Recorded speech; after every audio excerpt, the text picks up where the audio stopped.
there you are. May I assume you've had your fill of rest?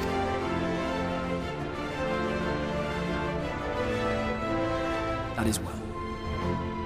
Now that we are all present, let us speak of our plan. Thus far, we have vanquished 4 Light Lords, restoring night to much of Norvrand. Only one remains, that of Calusia, and with Reen to guide us, I am certain we will find it.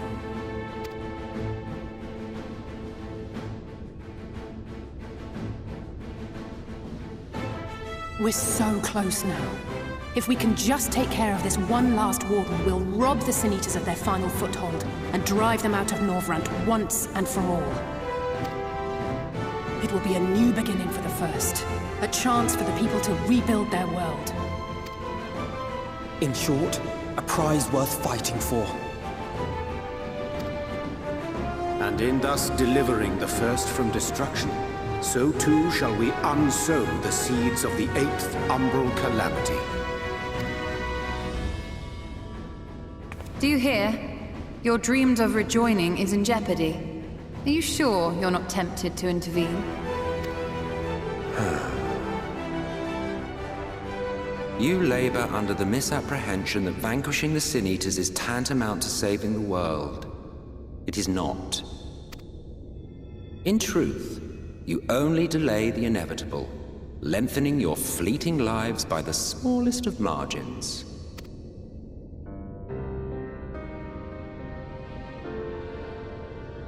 'Twould be churlish of me to deny you this small concession, close as we've become. Foolish and misguided though you are not without charm. Each and every one of you is possessed of a noble heart. When the weak want for succor, you do not hesitate to provide it. Alas, your nobility is short-sighted. You think only of the problem in front of your nose. A limitation of your ephemeral existence. Our lives may seem short and insignificant to the likes of you, but one does not need to be an eternal being to achieve lasting change. If I may stop you there, I do not claim that we Ascians are special. That is another misconception. In the beginning, everyone lived nigh for eternity. Such was the natural order of things. But like so much else, this was taken from you.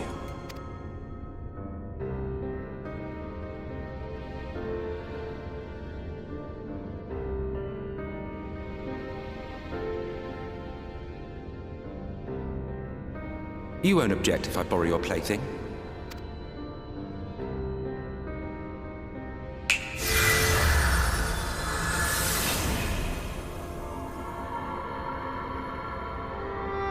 In the distant past, when the world was one and whole, a great calamity threatened all life.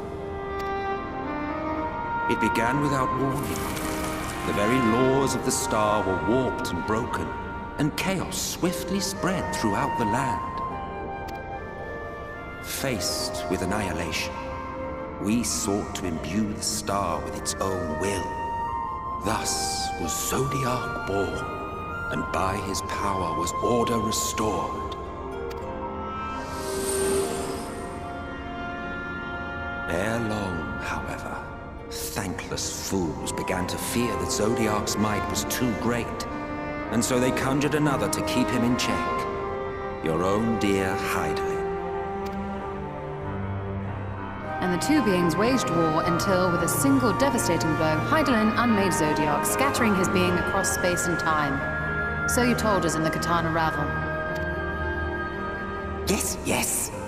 And there began our woes, with Hydaelyn's blow and all that it wrought. As a counterbalance to Zodiac, Hydaelyn was created with the power to enervate her foe.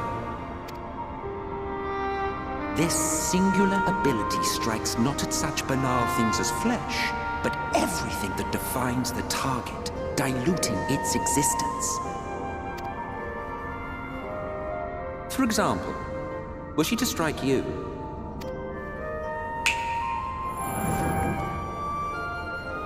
Two individuals, identical in appearance yet reduced in all respects. Strength, intelligence, the soul itself. All is halved.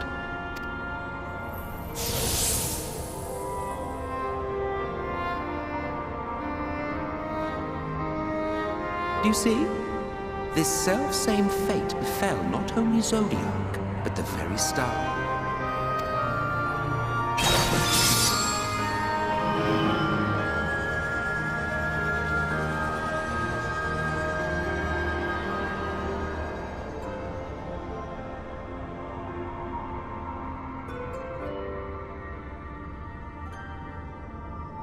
Only 3 were fortunate enough to escape the Sundering, me being one of them.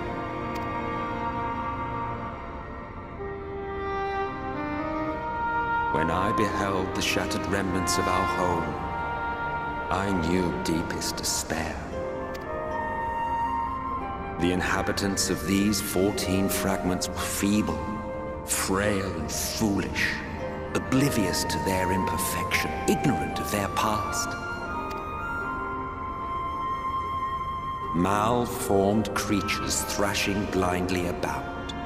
Pitiful, disturbing, depressing. So, we took it upon ourselves to rejoin the worlds. But in our eagerness and, I confess, our ignorance, we erred and made a useless void of the 13th.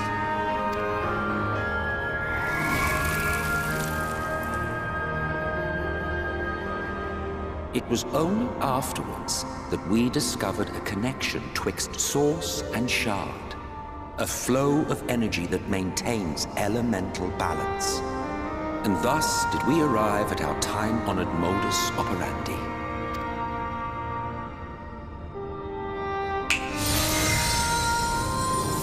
From a purely Asian standpoint, it could be said that what you seek to do is only logical. But that would be to ignore the immeasurable destruction wrought with each rejoining. You have murdered millions, and this we cannot condone.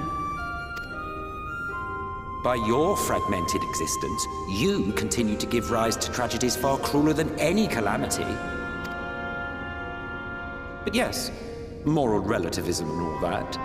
Case in point, I do not consider you to be truly alive, ergo I will not be guilty of murder if I kill you.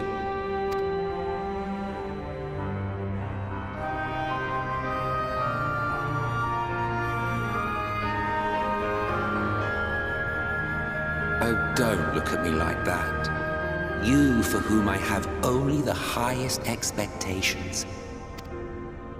A vaunted hero of the Source, 7 times rejoined.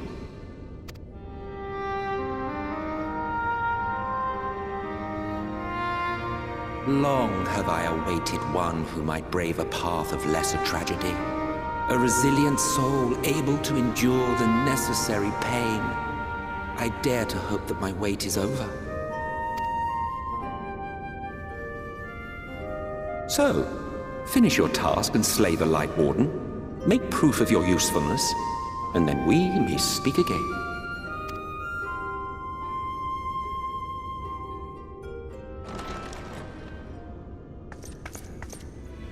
Forgive me, my lord, but this could not wait. Speak freely, Captain. Our informant in Colusia sends word of unusual activity in Yulmore. It appears their forces are entrenching themselves at key points throughout the city, making ready for an attack by all indications. An intriguing use of resources. I rather doubt Lord Vorthry is concerned for the safety of his citizens. You think he's harboring the Light Warden inside the city walls? Even if he does have some means of controlling the Sin Eaters, wouldn't that be a little risky? Risky or not, if there is even a chance the Warden is hiding there, we will need to act fast. The longer we wait, the better prepared the Yulmorans will be.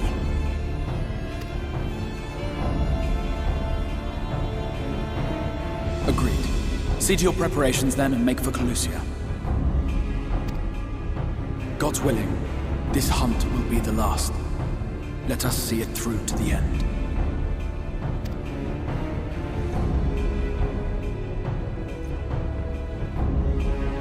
We should begin by assembling in Rite.